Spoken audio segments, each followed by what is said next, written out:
Welcome to this week's edition of The Informed. There are dangerous signs emerging that Anthony Albanese and Jim Chalmers have miscalculated on their budget sale pitch because they front-loaded all the good news and left the focus on whether the $21 billion spend will boost inflation. The morning after the budget had as a centrepiece a $14 billion cost of living relief for those on lowest incomes. But it left the Prime Minister, the Treasurer and Finance Minister, Katy Gallagher, scrambling as they faced repeated challenges on whether inflation would get worse. Joining me this morning is long-term parliamentarian of 16 and a half years from Warrandyte, Ryan Smith. Welcome, Ryan. Thanks. John Heron, who's a lawyer and also a victims of crime advocate and works in the Macedon Rangers. Welcome, John. Mario Beeks, #1 selling author. Welcome. Reuben Humphreys is an election campaigner, has interests in environmental health, community development, but most importantly, I'm most jealous of the fact that he is doing his Masters in Indigenous Archaeology. Welcome, Reuben. So, Ryan, this must be a hot topic for conversation, given your interest and role in politics at a state level. What does this signify for us in Victoria and for the rest of Australia in relation to the federal budget? Well, I think the first thing to say is that it seems like every accredited commentator who knows a bit about the economy is saying it's going to be inflationary. The fact that Albanese, Chalmers and Gallagher are all saying it's not doesn't give me a whole lot of hope. I've known a politician to stretch the truth on an occasion, and so I don't have a lot of confidence there. And look, it jokes aside, it does have a serious impact. I mean, these interest rate rises are hurting people. I was speaking to someone in their early 30s yesterday who bought a place, an apartment just about 3 years ago, now contemplating selling it because he said that it's going to be almost impossible to make payments if these interest rates go any further. So if indeed the budget is inflationary, and as I said, some well-credentialed commentators have said so, we're going to see further rate hikes, and that's just going to have a huge impact on every Australian, particularly those who are struggling under paying mortgages back. It's fair to say that, a lot of these mortgages were taken when interest rates were low and they were always going to go up, but the speed at which they're going up certainly is impacting, I think, most people. And when compared with wages, which are pretty much stagnant. So it's that whole housing crisis that's going to cause problems. It's also going to cause generational problems because for those who might be heading towards retirement, who may have been counting on selling, for example, investment properties off, the question is who's going to buy them? John Heron, does this cause your clients concern? And can you see that there's that intergenerational issue around housing and affordability? You're on mute, John.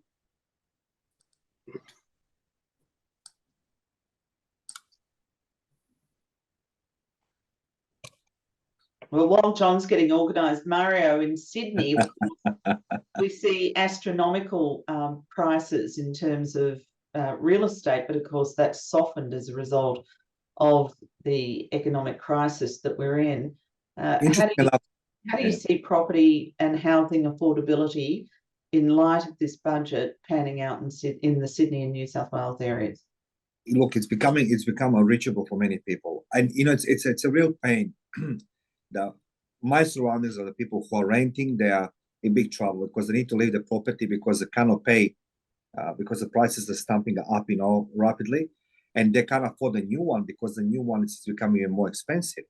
But interesting enough, last night I was reading some of the news from overseas, and they say that U.S. Treasury announced it in January this year that they broke the ceiling of the debt, and now need to increase that ceiling because. And this morning I got the news from Europe, from my school friends, I'll call them. Right? They said the Bank of America is actually going to slip out today, and they said if this falls out, and they knew it. Look, Caroline and everybody here, we're talking about this one. Every politician in Australia knew at 2020, at the moments of the lockdowns, that's going to be repercussions, and now it's going to be even worse. And there is no tool. Nobody has any element how can stop this inflation. Instead of talking, we're in surplus $4 billion, and then nobody notices next year it's at $30 million, then $25 billion, and more and more and more. In Sydney, it's going to be very painful. It's painful now for the people in winter approaching. It's a housing. It's a biggest issue in Sydney now. Thanks for that, Mario. And John, just in terms of is it a miscalculation in the budget that they were predicting doom and gloom and suddenly they've got a surplus, but predicting deficits in future budgets? Is that of concern to you that they've misstepped or misunderstood what it was they were looking at with their balance sheets?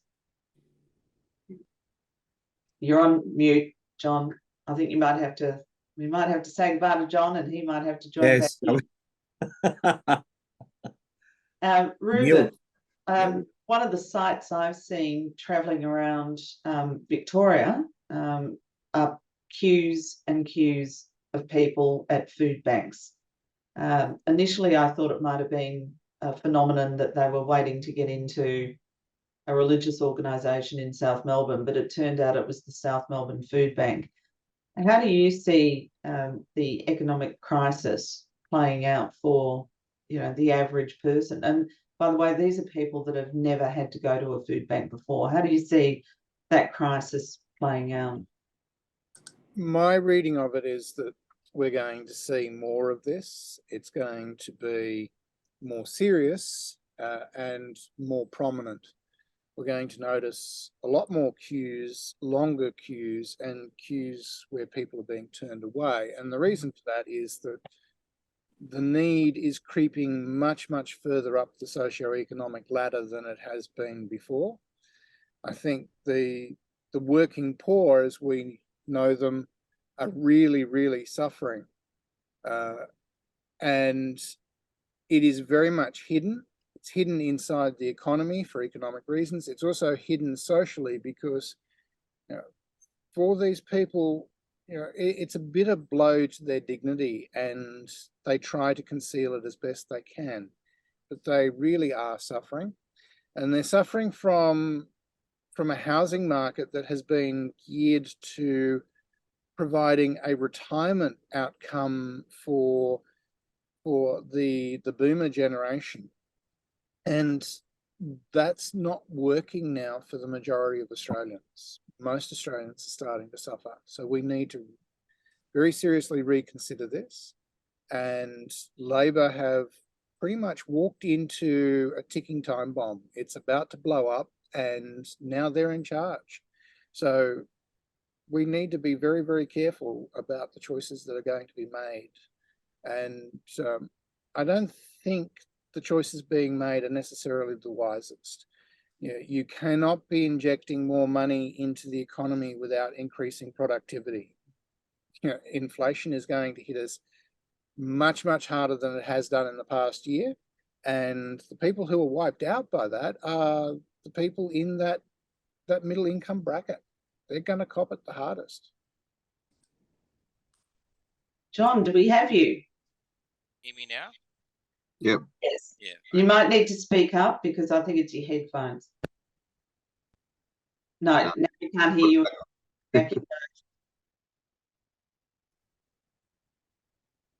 I don't trust projections. That's good. You don't trust projections? From their perspective, so I'm gonna park that. I think if you ask me about what's happening in the out with our clients, etc. So interest rates will rise. If you want one example, the New Zealand Reserve Bank just hiked rates by 50 basis points, right? So that's going to happen here. So you've got another 50 points to come. So speculation in the media running that interest rates are all should be on hold, etc. when the world's jacking it up, just never works. Particularly when you have an economy that's absolutely addicted to offshore debt. And I keep saying this: 75% of housing debt in Australia, if not slightly more, is funded by offshore debt, short-term debt, mostly in Asia. You've got no choice if you want to refinance. So rates are going to go up at least another 1.5%. That's guaranteed internationally. What I am seeing now is, for the first time, the bank's starting to tighten. and to increase their lending criteria. So already banks have more favourable loans for LVRs. People that are self-employed can't get a loan for love of money. Okay, that affects, if you want my clientele, particularly women. Women can't refinance. They can have 50% equity in a house, and if they're self-employed, like most women are, particularly at the time when they might be separating from their husband, they can't finance at all. No one will touch them. I have a lender of last resort, and they're running out. They've jacked up their rates.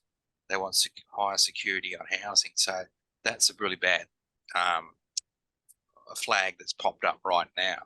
If you want to relate that to the budget, well, that just adds inflationary pressure. You notice that a few cash giveaways, some forward projection of tax cuts, etc.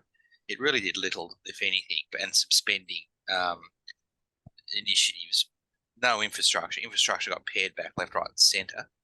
So, and defence has been pared back left, right, and centre as well. The public service is rampant in Canberra now. You can barely get a flight to Canberra. There are so many consultants, and the largesse of Albanese's bureaucracy, that will lead into inflation as well. So he's adding to inflation. So, John, what I'm hearing from you is it's a Labor government up to its usual tricks of not dealing with the root cause, the root problem, but on a spending spree in relation to external providers such as consultants. Is that your take on it?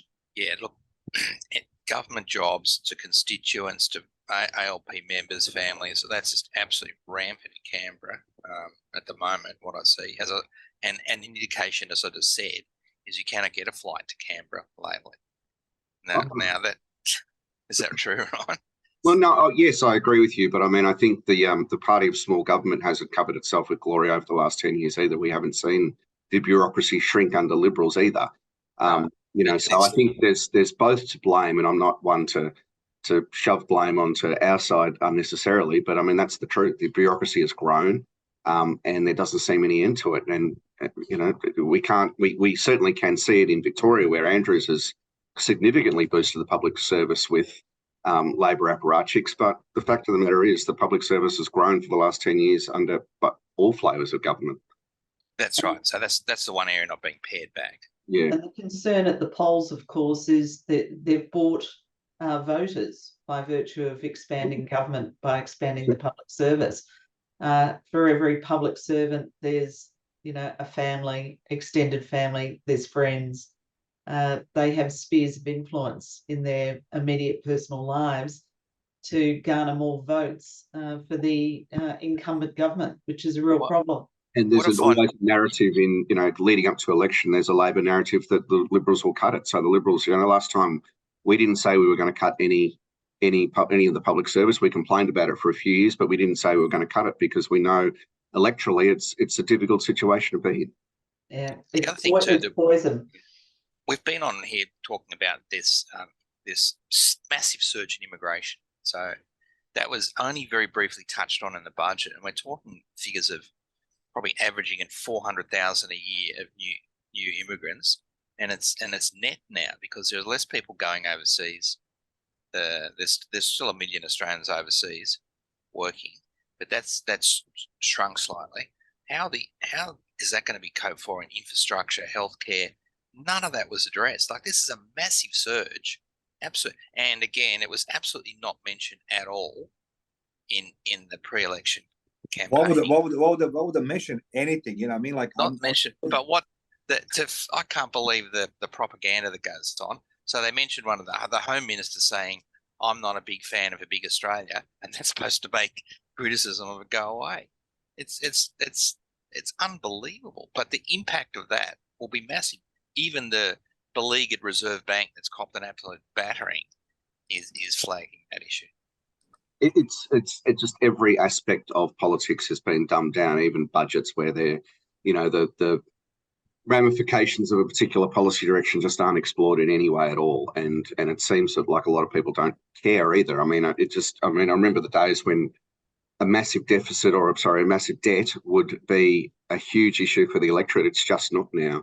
And I think that's an indictment on I guess our generation of politics, which just hasn't really got an eye on the future. I mean, I heard Peter Costello recently say that, Liberals are often asked what, you don't have any policies for young people. And he said the best policy for young people is to manage the economy well and pay down the debt and make sure that your future generations don't have that millstone around their neck. That's the best policy you can give to young people. Yeah, and make sure they've got opportunities when their time comes around. So, a fertile economy that's growing is the best panacea. It's the best remedy. Yeah, and not to just be gratuitous about it, but I mean, Costello and Howard did leave the economy well. At $2 billion surplus that we put into the start of the Future Fund with. I mean, that took 8 years of paying down a debt, which, I'm not saying that the global financial crisis that Rudd injected a heap of money in wasn't to a degree necessary, notwithstanding I wasn't always happy with the way it was directed, but that surplus got eroded within 18 months of them leaving office. And it's just been, and again, both sides, but it's been a trend. I know we've had the pandemic and all of the related issues to that, but we have not left a very good situation for our children and our grandchildren. And politicians always say the point of being in office is to leave the state or the country better than you found it. Well, we haven't done that at all. And does that also create national security problems for us as a country when we're that deeply in debt? Well, sure. John just mentioned that, defence spending has been pared back, and that's an issue. And in every other way, in every other area where you see money being taken away, I mean, the state budget's going to do it as well. I'm sure I've heard talks about maternal child care services that the councils operate but are state funded are going to be pared back. I mean, these are essential services, whether it's, something on a big scale like defence or something that's just in your local community. It does have ramifications when there just isn't enough money to go around. I mean, there are messages from some governments to their populace regarding the new norm, which is poverty. Get used to it. You're now amongst the new poor, and there's nothing we can do to change it. And there's that sort of defeatist attitude being expressed, for example, in the United Kingdom. That was the Jimmy Carter narrative back in the day. Yeah, true. It's been tried previously, exactly right. It's sort of like, this is the new norm, suck it up. We talk about Australia, the lucky country, blah, blah, blah. I don't think that this is trending for us to be able to hold on to that mantle if it hasn't already slipped from our shoulders.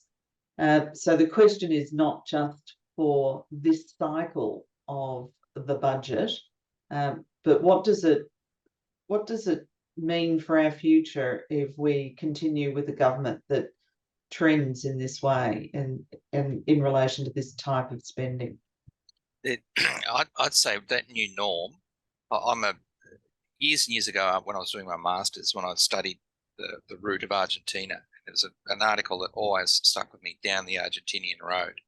And for years we've just kept our head above that water going down there. But now we're targeting straight down towards the way Argentina goes. And the first big sign of that is the new norm that we accept decaying and lower infrastructure. So no limited broadband. Look, if you just come back from Vietnam with me, you saw new roads, new freeways, 4 bars everywhere you go, internet, brand new hospitals better than here.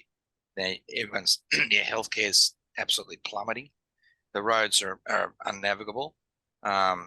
Transport infrastructure can hardly get built. It takes longer than anywhere in the world by twice. And where's that going? That's what happened to Argentina first. They couldn't complete their roads and projects. They were in debt, and the next thing they're beholden to rating agencies. Victoria, they dismissed rating agencies. So it's a very slippery slope. Yeah, John, I agree with you, but Argentina is totally something different. What worries me, it's the logistics. I can see we have problem in the chemist for some time. We don't have the needles, for the diabetics. I know this because we need to buy this in my household. And the thing is, everything is in a back order in a country as Australia, which is so far away. There is so much book from history. When you live in an island, was a imperative to have. It's your logistics. So we can talk about roads. I'm not sure how much you know, but we have the blackouts in the internet here in New South Wales. A lot. It's happening like nobody even informed me anymore. For days we have no internet now. And as you say, John, if you can't complete the roads, what else you can complete? But my biggest fear is who is going to be to point finger of the blame now. To the Actually, people. just quickly, that's a great point about logistics, because I've never ever seen it in Australia in more than 50 years. We go to supermarkets now. I've never ever seen it patchy and whatnot. Okay, there was a pandemic and lockdown, but that's continued. So logistics has been absolutely hammered. And in the private sector, that's a really bad sign. For me, it's deja vu. I saw this in 80s, in Yugoslavia, standing for the days in front of the shops. And that's what exploded. That's what exploded. People don't understand here. Congratulations to government controlling by police, the lockdowns and everything else. But this is something totally different when the people are hungry. And as I said, like the food prices are going higher and higher and higher. It's not just the price, a cost of living in a housing, and nobody addressing this issue. What's gonna be instead of this? Let's go close our eyes. Let's go have the Barbie and let's go laugh. We are this and this and that. It doesn't work that way. We are far away from any country across the globe. And I say our logistics, we should concentrate on our domestic production, which nobody doesn't doing. We're talking about green energy, and we have no roads to drive the cars. We're talking about green energy, which we have no proper internet. I mean, that's something doesn't work here. So like, what's going to happen? That's worries me. That worries me. Yeah, we're very much slipping from where we were in terms of our standards as a country. Global warming, however, or climate change, has given us a gift, though. We'll all be able to eat or throw another prawn on the Barbie because prawn numbers are exploding. So there is a silver lining in that regard. I do worry, of course, that when the pinch happens, it's always the most marginalised. It's always the lowest socioeconomic group that gets hit first, and gets hit to the point, which is what I was raising before about intergenerational problems. Once they're down and once they're hit, there's a cycle that continues through not just one generation, but several generations until they can rebuild, which then leads to lack of productivity coming from that quarter, if you will. So what should they be doing in Canberra, Ryan, to change that? Have you got any ideas? Look, I don't think that they're prepared to do the hard work of actually making some tough decisions. I think that's the same with the Andrews government here. So my advice would be to, my advice is to make the tough decisions, but I'm not sure the electorate has felt enough pain to be satisfied with that. And I think that the electorate needs to see what the outcomes are or the ramifications of having this government in place. I think they'll find out pretty soon that the difference between having Josh Frydenberg in charge of the Treasury and Jim Chalmers, but the government won't change direction because they're riding high in the polls. There's the other argument about whether Andrews is going to leave or not. He's not going to leave until the polls start slipping, and they're not at the moment. So, my advice is to do the hard work and make the hard decisions, but that no politician is taking that advice at the moment. While they're popular, they're going to just keep doing what they do, and the electorate won't change until they are feeling significant pain. I can see that pain, Carolyn. At Kyneton, at Hargraves Wholesale Meat. So since the pandemic, it was always well stocked because there was an abattoir related to it. Since the pandemic, it's never got back to distributing the same variety and volume. Now it's probably half stocked all the time. Have you been there? Yeah. And now I see people wandering around. I can overhear them saying, "I can't afford that. Look, that's expensive. That's way out of our price range. We've come here because it's the cheapest place to buy meat. Meat being a staple in Australia." That, Mario would agree with me, that is one of the big flags first up. Meat prices and protein go through the roof and they can't afford it. That's correct, yes. That is correct. And that's like, look, I saw that in Russia years ago. I don't want nobody to repeat this. And I don't want to see my child, but I can see it's happening. It's happened since last year. This time, I saw the things that are happening in going that path because I couldn't understand how Australia, so advanced country in everything and anything, start showing the cracks. But it was always about these polls. Whatever they do, these polls, I say like, my approach is a human intelligence operative. It's not what you calling on the phone, but go, as you say, in a food bank, talk to people there. Go in a coffee shop. People are not buying coffee anymore. I'm seeing these gyms are empty. So it means it's a scarcity with the money. And as long as we talk about submarines and the threat against China, I mean, don't you think, that we have the oceans for the last 100 years here in the submarines? It's going to be difficult. As John says, happened in Russia, happened in Yugoslavia, and it was a bloody. So I don't want to happen this here. And I'm concerned that our immigration numbers, going back to that topic, are really going to impact that quite seriously. We've gone through the lockdowns, we've gone through the pandemic, and we've had a moment to breathe, to catch up without immigration into the country. It's allowed some catch up for infrastructure and for supply, despite the restrictions, to give us that moment to breathe. And now the government is going for this cheap and easy solution of artificially importing demand. By bringing in close to 500,000 people a year, they're going to sustain the economy by making sure that there are plenty of mouths to feed. But that's not increasing productivity. We're facing a pretty serious crisis, and we're not going to notice for the first year or two, and then it's going to hit us like a brick wall. I agree. And it's Ruben, also a serious indictment against our country when long-term migrants return back home, not with rose-coloured glasses, but going back to Vietnam saying, oh my God, things are so much better here than in Australia. Now imagine the irony of that. And on that note, that's an irony, Caroline. I thank you all for attending. I've been your host, Caroline Council, on The Informed.